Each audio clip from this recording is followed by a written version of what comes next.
The impacts of this year's flood, which has been partly attributed to climate change, are being felt already. The greater fear is that it may be more profound on food security in Nigeria. Studies have equally shown that achieving a sustainable economic growth and development in Nigeria will continue to be a mirage without well-nourished and healthy people. That sounds logical, right? Now, food insecurity is therefore linked to other global issues such as hunger, poverty, competition for land and water, as well as issues of climate change. All of those are turned. Now, exploring new opportunities, practices, and innovative solutions to the impact of flood on the food security drive in Nigeria is the focus of our program tonight, Nigeria Today, as we discuss food security amidst flood disaster. Hello, welcome to the program on NTA News 24. I am Musbat and I have guests in the house, and you meet them in just a moment.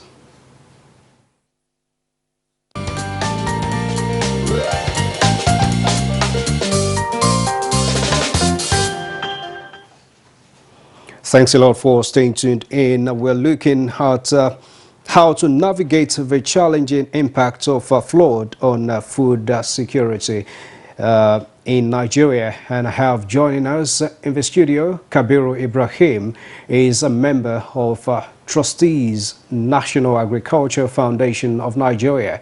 Thanks a lot for joining us. Thank you very much for having me. Great. Now also in the studio with us is Professor Abigail Jirigi, an agriculture economist at the Federal University of Technology, Minna. That's Niger State. How is it coming in from Niger? Good. Okay. I hope the road, okay, from Minna to Abuja is well okay. Looking at other parts of Niger State. Now, let me start with Mr. Kabiru Ibrahim. We want to gauge the magnitude of the situation we have at hand. IMF has spoken to that fact, and Nigeria's government is also seeing it looming, talking about the impact of flood on food security. How enormous is this looming crisis? Honestly, it's very scary. Really? Because, you know, flooding is coming after we have had COVID-19, a lot of insecurity, and so many other shocks. So the flooding is only compounding the issue. But that is quite telling on an economy that is also weak. The bane of production generally has been lack of implementation of policies. The policies are very lofty. Right. We came from agriculture promotion policy, and then now we just launched NATIP, the National Agriculture Technology and Innovation Policy. It came in August. We did the National Council on Agriculture in Jos in September. And now there is World Food Day. And of course, you know, we are doing agricultural show in Nigeria. Yeah. For all intents and purposes, these things are becoming cliche. We are even doing these things because they are like a tradition. But we should not have time, we should not be able to do any of these things if we are realistically appraising our situation. In fact, we need a task force on food. You know, our reserve has little or nothing. Last year, during the 61st anniversary, you know, the president said we should resuscitate NAFRA. That is the National Food Reserve Agency. It has not been done. It was not even mentioned during this year's anniversary. You also know that the food system globally is impaired. In fact, if you recall, in September last year, the UN Secretary General convened a conference, a global conference on the food system. All the food systems in the world need invigoration. And you know that in Africa recently, between the 5th and 9th of last month, we all converged in Rwanda to look at the Agriculture Green Revolution Forum. So our minister was there, Minister for Agriculture. The former president was there. Other countries sent sitting presidents, ministers, prime ministers and all that, because the situation in all of Africa is severe. So we have to work here to be able to bring about food sufficiency. Of course, food security is even a tall order in the circumstances. All right, you talked about the ideas we have, the policies, the programs in place. You mentioned the agriculture promotion policy. What would you say happened to those policies? Why were they not implemented? We should not be running from pillar to pole at a time like this when it's just a one-off situation. Now we are afraid that next year we might not have enough to eat. The reality of this is that when the APP came about in 2015, Right. it was quite good. We had a sitting minister who was, or who is a farmer. He was my member when I was president of Poultry Association of Nigeria.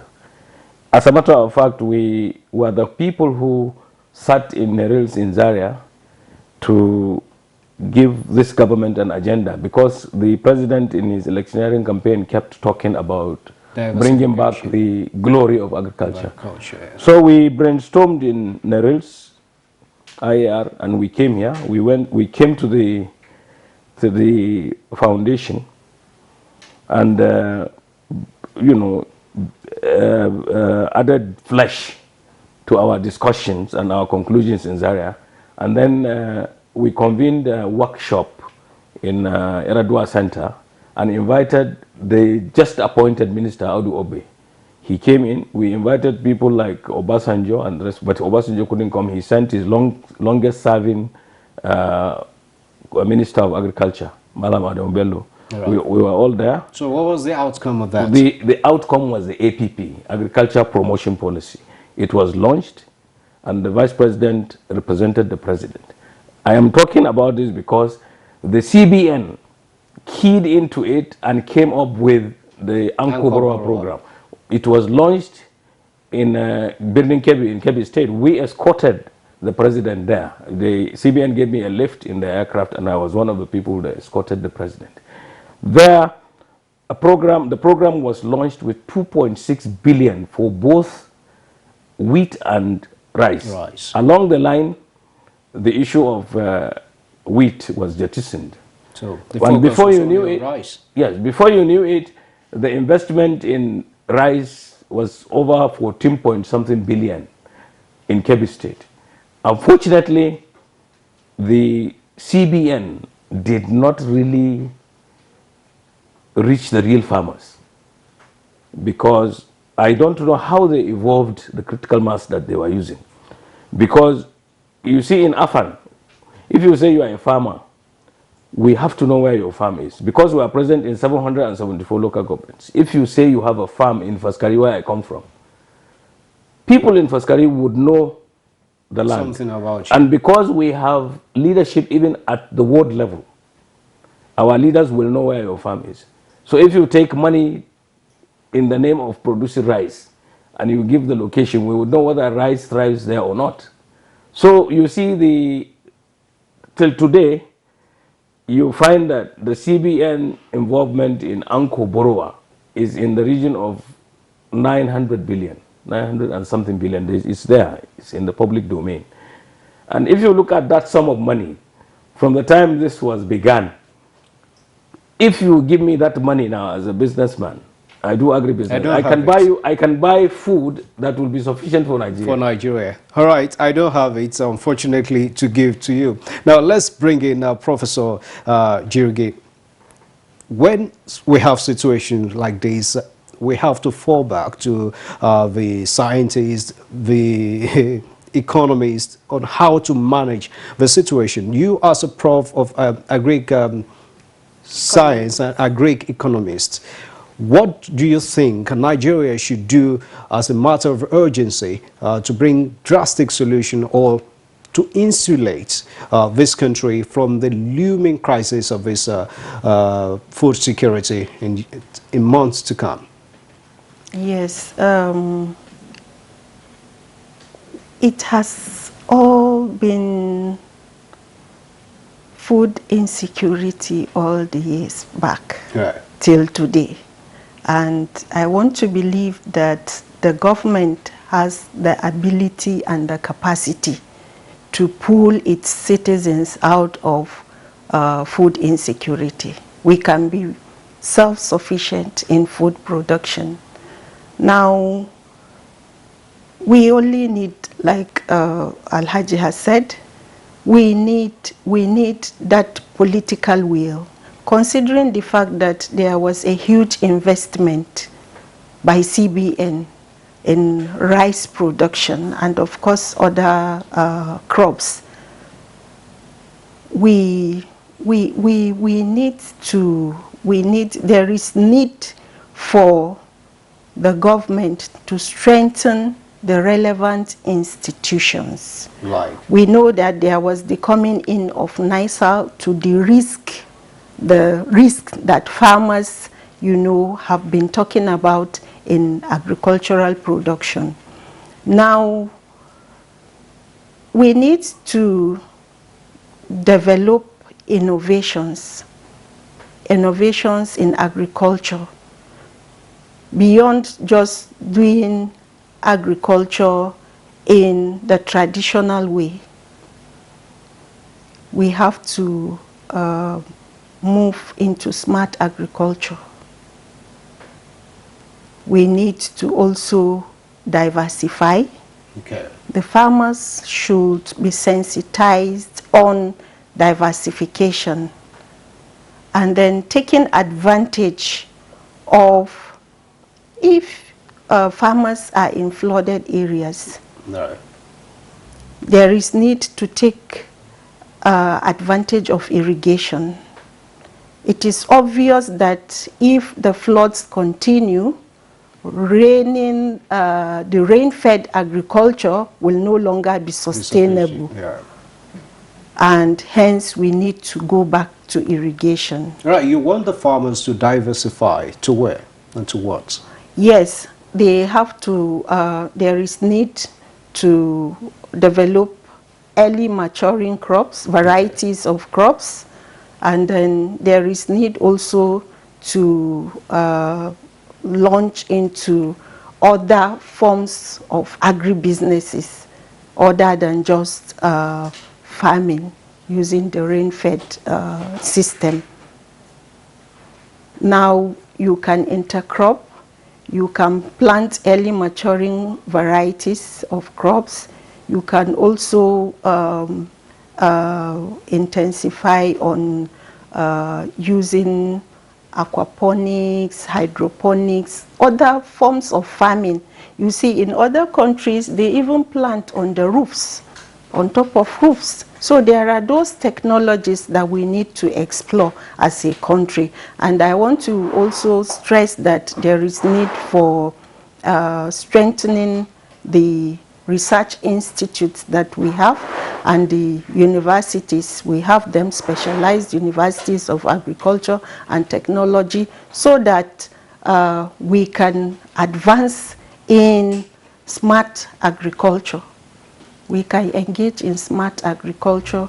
We can do other forms of agriculture using technologies rather than the traditional Right, Prof, methods. I agree with you. These are areas that we should be looking towards irrigation and then smart farming, like she suggested. Now, Halaji Kabiru, apart from this smart agriculture, as a farmer, what do you think the farmer should do at this moment now to start looking ahead to ensure that we don't really feel this impact of this looming crisis? But let's quickly take a break and then we'll come back to talk more. This is Nigeria Today, and we're looking at the looming crisis on food security occasioned by the flood we have in Nigeria. We'll be back in just a moment. This is NTA News 24 broadcasting from Abuja. You can watch us anywhere, anytime on the following platforms. Start Times Channel 101, Freak TV Channel 703, GSTV Channel 419, and Go TV Channel 46. For more information, log on to our website www.nta.ng or join us on our social media handles, Facebook at NTA News 24. For comments, suggestions and inquiries, send an email to news24@nta.gov.ng or call us on the following numbers. NTA News 24. News and more news.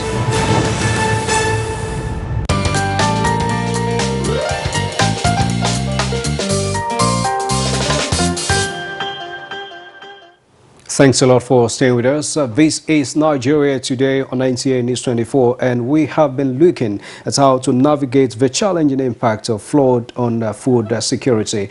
Alhaji Kabir Ibrahim with me now. Prof talked about smart farming and irrigation. Yet we know in Nigeria the situation is some farmers looking at how to maximize their gains to farm and then sell to international marketers and all of that. How do we control all of this to ensure that within Nigeria we have enough adequate food to eat before even looking at outside? Well, you see, Prof has mentioned a number of ways and means to enhance our agricultural production. You see, climate smart agriculture means the same thing as irrigation and all that, because it means that you need to do agricultural production the year round. You can even use groundwater. In other countries, they even use groundwater. They do boreholes and then they irrigate. Now, flooding also has some advantages. You see, what are those? See, if you look at what happened in 2020, no, just not very far away. Okay. 2020, 2021, we had this flooding in Kebbi State. The whole stretch, almost 200 kilometers. At the far end, where the waters do not normally go, you have water. So you harvest that water. And as the water also recedes, the flood water recedes, you plant immediately. You take advantage of the moisture content of the thing. And so you can harvest. It would look like not very adverse to you when you are able to really recuperate. And then again, you must also embrace insurance, because you see, like in Jigawa State, there are plantations where the farmers lost everything and they have no insurance, so they are on ground zero. But if you take the habit of insuring your production, you will get some rebates. That insurance is more for the farmers. No, but you see, farmers in Nigeria, what they do is they take insurance only for loans. But you should take insurance for all your production. And because you are talking of ways and means to alleviate this situation. Yes. So I'm giving you a number of ways in which you can do that. All right. Insurance is one. Insurance is one. You must be able to do that, because otherwise you become dejected. You have lost everything, so you don't have the desire, the impetus to go back to the farm. Right. So, but when you get something, you go back to the farm. And the farmers also have to look at agriculture as a business, that you make more than you need to eat, and you use what you have to buy other things that you don't produce. No one farmer produces all the competencies.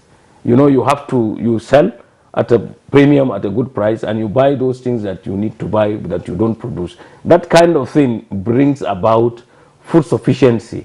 And agriculture is the only and the surest means of getting people out of poverty. The SDG 1 and SDG 2, no poverty and zero hunger, you must address them. It's important that a country tries to approach, reach these two SDGs at least.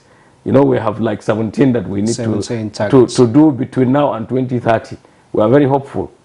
We are on the steering committee of the development plan and up to Vision 2020, Agenda 2050. And we are looking at all these SDGs. And Nigeria is supposed to really meet or attain these SDGs. So, and well, for now, for this year, for instance, we have a problem because our strategic reserve is next to empty. If we buy when there is inflation, we will exacerbate the problem. Normally, you know, when we started the GMP, guaranteed minimum price, the methodology was at the point of harvest, when traditionally prices are down, you go in, you give the farmer prices that will enable them to go to the farm the following year, that they are not losing. But today, the purchasing power of the Naira is low. The farmers have to buy fertilizers at a very high price and seeds and all that. So prices will continue to go up, whether So there is flood or not. Whether there is flood or not, unless you show up the Naira, prices will go up. In other countries in Africa, like I was telling you, we went to Rwanda, all the food we ate, about 2,600 of us attended that thing.